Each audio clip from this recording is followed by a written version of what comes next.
Yes, people. Yes, people. Yes, people. Welcome back to the We Talk Football podcast. Chelsea have done it again. How you feeling, Kwaku? Champions of Europe. We know what we are. It's mad. It hasn't really properly sunk in.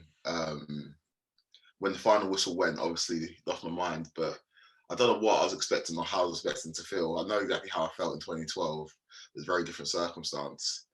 But incredible. The boys, to a man, were incredible. I think the two wins against Man City earlier this month or within the last 6 weeks really stood us in good stead and gave us belief that we can go and beat the best team in Europe. And it's got shades of when, I know I don't really ever want to bring Liverpool up, but when Liverpool won the Champions League a couple of years ago, obviously Man City won the league that year, but Liverpool had a couple of decent results against City that gave them the confidence to go on and win that competition. And I think it's the same thing with Chelsea. Thomas Tuchel brought in to replace the legend that is Frank Lampard. He took us over when we were ninth in the table. He took us to fourth in the Premier League, to an FA Cup final, and he won the Champions League, kind of putting to bed the demons that he had last year when he lost in the final of PSG. Players like Thiago Silva, again, putting those demons to bed, picking up his first Champions League medal, well-deserved medal for the career that he's had. And the narrative just with every player at Chelsea, if you look at Kai Havertz coming for record fee, scores the winning goal, has an incredible game. Timo Werner has been much derided by myself as well this season. Again, missed a few great chances in the game, but picks up the Champions League in his first year at Chelsea. And then you have the Cobham Cubs, you have Mason Mount, you have Billy Gilmore, you have Tammy Abraham, you have Reece James, you have who else? Callum Hudson-Odoi. You have all these players that have been at Chelsea since the age of 7, and just seeing them pick up the Champions League trophy is just absolutely incredible. We thought that when Eden Hazard left Chelsea a couple of years ago, we were going to go through years of struggle and strife. But within a couple of years, we turned that round, we spent that money, and we won the Champions League. And yes, it's absolutely incredible, man. To be champions of Europe for the second time in 9 years. Like you said, like to win 4 European trophies in the last 9 years with 2 Champions League and 2 Europa Leagues. There is no question that Chelsea are the biggest club in London, and we're really pushing the clubs up north in terms of stature to try and rival them as the biggest clubs in the country. So there's not much more I can add to that, man. I'm absolutely ecstatic. It's been a heavy weekend. But yeah, champions of Europe, we know what we are. It's just painful to hear, really, isn't it? It's just painful to hear. I can't really disagree with anything you were saying. Yeah, just incredible performance from Chelsea. I thought as good as Chelsea were, I thought Man City matched them in being underwhelming. I was surprised at how let me just caveat this. I'm a general football fan. I don't have a foundation knowledge of the tactics that are behind football. I could never sit in a room with Pep Guardiola and be on a level in terms of his football IQ, right? But I was confused at how someone who's such a genius in the game, who has essentially got everyone in England, playing copycat football, trying to catch up with him, right? I'm surprised at how someone like, someone of his stature just got it so wrong. Like you've seen, I was listening to TalkSport last night, and a lot of the callers were angry at the formation and things like that. And the formation's fine. Where we decided to play the players, like all Chelsea had to do really is turn up. It's no coincidence that Stones and Diaz probably had their worst game of the season. It's because they had no protection in front of them. To not start with Fernandinho or Rodri, two players that have been fundamental in your outstanding season. I think it's just ridiculous. Yeah. Hats off to Chelsea. As I said, yeah, you guys were unreal. You were just better than them. It wasn't like the Bayern Munich game all those years ago. You deserved to win the game. You did more in the game. You outperformed them in pretty much every position. And the only underwhelming real grey area in the game that you could say is that Timo Werner has again missed a couple of chances that could have cost you the game.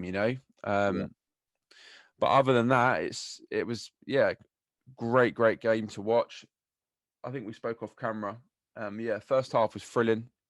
You had that moment where Raheem Sterling went through on goal, and should have done better, but Reece James got back and managed to dull the pressure. And then obviously the chances that Werner was missing, even my heart was in my mouth at one point, thinking, how, where is this game going to go? Because as much as I don't rate Werner as much as most Chelsea fans, I was thinking like, this guy's going to get crucified if Man City go score now.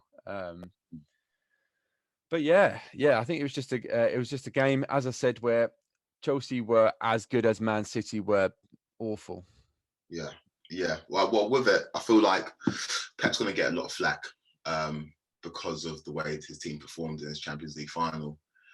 Let's not forget that before this, he'd won 13 out of his last 14 finals. So people want to talk about Pep kind of messing up in the biggest games, but this is the first time that's really, really happened on the biggest stage. And I feel like, yeah, granted, the team he picked was not the team that everyone's expecting with that lack of protection in midfield. But it's Pep Guardiola. Not like no other manager would really play with like a false nine with the players that he has at his disposal. So we can criticize his tactics, but that's what he does. He's managed City. He's won 3 out of the last 4 Premier League titles. I feel like if he plays this formation and this team against any other team that's not Chelsea, I think he might get the result. But I do think that the 2 results that we had against them, one in the FA Cup semi-final and the one in the league, where if they won it, they would have won the league, really, really encourage the Chelsea players and let us know that we can get a result against this Man City team. And to beat Pep Guardiola 3 times in a row is no mean feat, and Tuchel's done that. And I feel like this sets us up brilliantly for next season. And if we bring in a striker, we can mount a title charge, because the quality and the confidence that this will give players like Mason Mount, like Ben Chilwell, like Reece James, players that are going to go play for England in the Euros. Like, when you get this taste of winning, you don't want to let it go. And I feel like this is only going to be a good thing for Chelsea. I can't really summarize how I feel, man. It's just it's absolutely crazy that where we were at the beginning of the year to where we are now. Is mental as chalk and cheese. Like everybody to a man had an incredible game. N'Golo Kante, the narrative of him in terms of the trophies that he's won, he's completed the set. In terms of the major trophies, he's got a Premier League, he's got 2 Premier Leagues, he's got a Champions League, he's got a World Cup. There's not much more to say. And needs the Euros, mate. Needs the Euros. Needs the Euros. But if he retires today, N'Golo Kante is a legend of football forever. Azpilicueta, my favourite Chelsea player in this current squad, is pushing Gianfranco Zola in terms of my favourite Chelsea players of all time. Zola is obviously someone I've had an affinity for since I became a Chelsea fan, because he represented what Chelsea were to me. And I feel like he's always going to hold that special place in my heart. But Azpilicueta, I love the man. Like there is nothing more to say about this guy. He joined in 2012 just after we won the Champions League. He's won 2 Europa Leagues. He's won the Champions League. He's won 2 Premier Leagues. He's won an FA Cup. He's won the League Cup. Like he's Mr. Chelsea. And there's a fantastic interview post-game, Kai Havertz, that Azpilicueta gate crashed, bigging up Kai Havertz, basically being his hype man, saying this guy is going to go on to be a world-class player. And just the emotion and the way that he galvanizes the boys. He had an incredible game as well, a couple of major blocks. And the takeaway line from Kai Havertz in that interview, when Des Kelly was talking to him, was like, I couldn't give a fuck right now. We just won the fucking Champions League. And that just summarizes how Chelsea fans feel. Like, no matter what is thrown at it, no matter how Pep lined up, no matter the fact the team had missed chances, Tammy Abraham didn't play, we won the Champions League, and that's all you can really ask for, man. And it's incredible stuff in Chelsea Football Club. Yeah, no, again, I can't really disagree. That there's nothing I can say to it to dull the shine, really. As I said, I think Chelsea were incredible, but I think City matched them in terms of being underwhelming.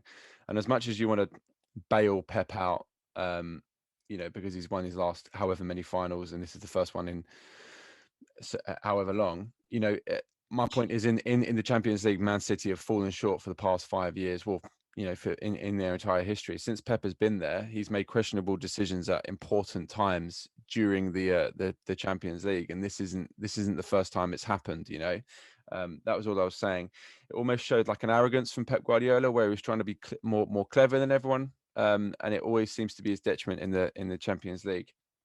The arrogance, the arrogance from him. He changed it. He brings on You know, he goes back to form in terms of what they've been doing in the league all year, and then what in the 60th minute gives his team 30 minutes to break down Chelsea's side, which just isn't enough time. It isn't enough time. And from the 60th minute, they completely controlled the game.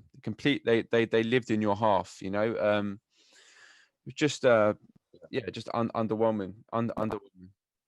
I would say one thing I would say is with the Champions League, it's a strange competition. It's not one that you can go out and pinpoint at the beginning of the season like this is the competition we want to win, apart from if you're Real Madrid, because they just operate on a different level. And if you look at the history of the Champions League over the last 2 decades, I think it's Borussia Dortmund in 1997, the only first time finalists to win the Champions League. And we saw Chelsea in 2008 played against Manchester United team that was littered and filled with talent. Although that was probably our greatest ever Chelsea team, we came up short in our first ever Champions League final, and it took 2012 for us to really come back round and pick up the trophy. And Man City will come again. Pep Guardiola will win the Champions League with Man City. This like today and for the next week or so, he's going to be getting criticised, but I understand that he did what he thought was right, and it didn't pay off. I think credit to Tuchel, he stuck with what he knew. He played like Kai Havertz was maybe the only surprised in this Chelsea team. Yeah, that's a good point. I wasn't expecting Kai Havertz to play. Well, to start anyway. He just was absolutely brilliant. We do. It was Mason Mount. Mason Mount was I think Mason Mount and Kante were the you know, just the lifeblood of your team. I think they were what was brilliant, and they kind of galvanized everyone around them.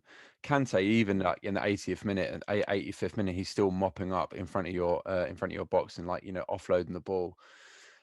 Mason Mount obviously put the killer ball through. It wasn't even a great run from Mason Mount, from Havertz, really. It was just on a nickel from Mason Mount, and like just incredible. He's such a good player. Like, you know, you know me, I don't really like Chelsea. I don't really like praising Chelsea players or anything like that. I've never been a guy to do that. Even when Frank Lampard was in his pomp, I was never here saying Frank Lampard, yes, yes, yes. But Mason Mount, like, I do generally really, really rate him, and it's good to see him on such high form going into the Euros. And yeah, especially with Reece James. Reece James has got very large pockets. You know, that's another thing. Sterling, you know, with the form he's been in with the form he's been in recently, you know, you can assume you can always count on a player like Raheem Sterling. Form is temporary, class is permanent. But it was a bold choice going with Sterling to start yesterday, especially when Reece James has had such a great season.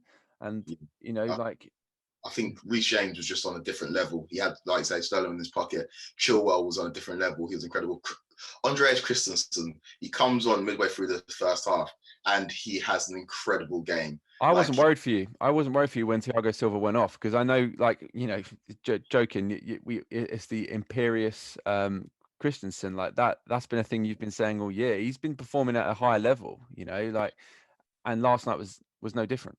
Well, I'm nicking this from Lewis from Chelsea Fan TV, but it's the Andreas Christensen penitentiary. He locks man up, and those men stay locked up. And I think it was made easier because City didn't really have a focal point of striker until Jesus came on.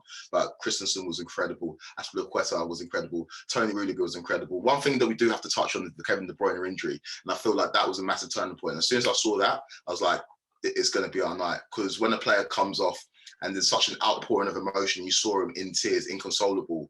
Man City players are looking at that and thinking, that's our best player, and he's just gone off, and we're struggling to break this team down as it is. I was just like, they are going to struggle to score. Rudiger, mate.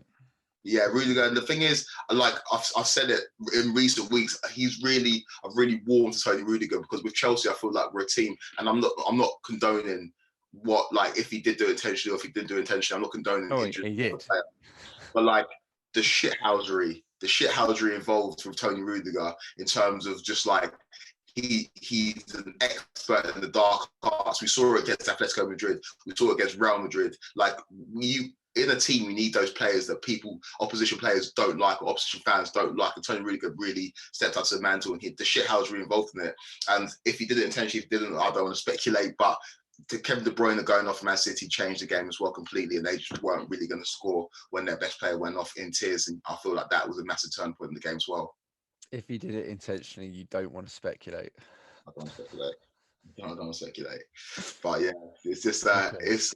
it was amazing, man, from start to finish. And a little minor thing, when we won it in 2012, it was such an outpouring of emotion and excitement, and we couldn't actually believe that we beat Bayern Munich in their backyard. So when it came to the trophy lift and the ceremonial part of it, it was a bit of a shit show. It was all over the place. You didn't really see Lampard and Terry lift it up. It's kind of like Salomon and Kalou's there. The trophies are half tilted. It wasn't proper. But these images of Azpilicueta properly lifting up the European Cup are images that are going to live in Chelsea lore for forever.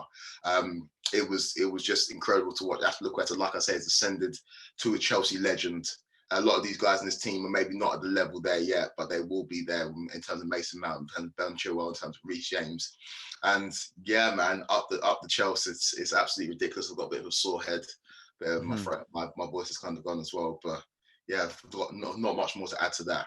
Well, this is why we made the podcast, so we can document our feelings after big moments in football, and there's no bigger moment to talk about your club than winning the Champions League. So I'm very envious. Happy for you, bro. And one final question. Yeah. Obviously, we've alluded to. I know we always talk about it, and I don't mean to drab on, but going into next season, can Timo Werner be your number one striker? Well, I think like we all know that he won't be. I think that's pretty evident. I think Chelsea are working very hard behind the scenes to bring in a striker, a player playing in Milan right now, and I think that's going to happen. Maybe Ibrahimovic. Ibrahimovic, he can stay away from our club. No, the person that Ibrahimovic had beef with, Big Rom. I feel like that's going to happen. I feel Inter Milan need to sell, and I think that, as Ferguson always said, that you strengthen when you're at your peak, and we've just won the Champions League. There's not much higher that we can get. Let's go and really put our foot down and bring in a player that can score the goals for Chelsea and really help us push for the title next season, because the Champions League is a trophy that you can't legislate for. Like you win it when you win it. Like you can't go into the season and say you're going to win it, but the Premier League is the bread and butter. So let's go and really put forth a strong title charge and bring the trophy back to Stamford Bridge to sit alongside the old big ears. There's nothing I can say. I just have to let you wallow in your smugness and your self-appreciation of Chelsea. But where can they find us, Quakes? Oh, mate. So you can find us on Instagram at We Talk Football Podcast, on Twitter, WTF Podcast 90. Make sure you like this video and subscribe to the We Talk Football channel on YouTube. Like we said all the time, we're going to be bringing more videos throughout the summer, even though there's no Premier League football being played. We're on TikTok, We Talk Football Podcast, Apple Podcasts, we're on Spotify.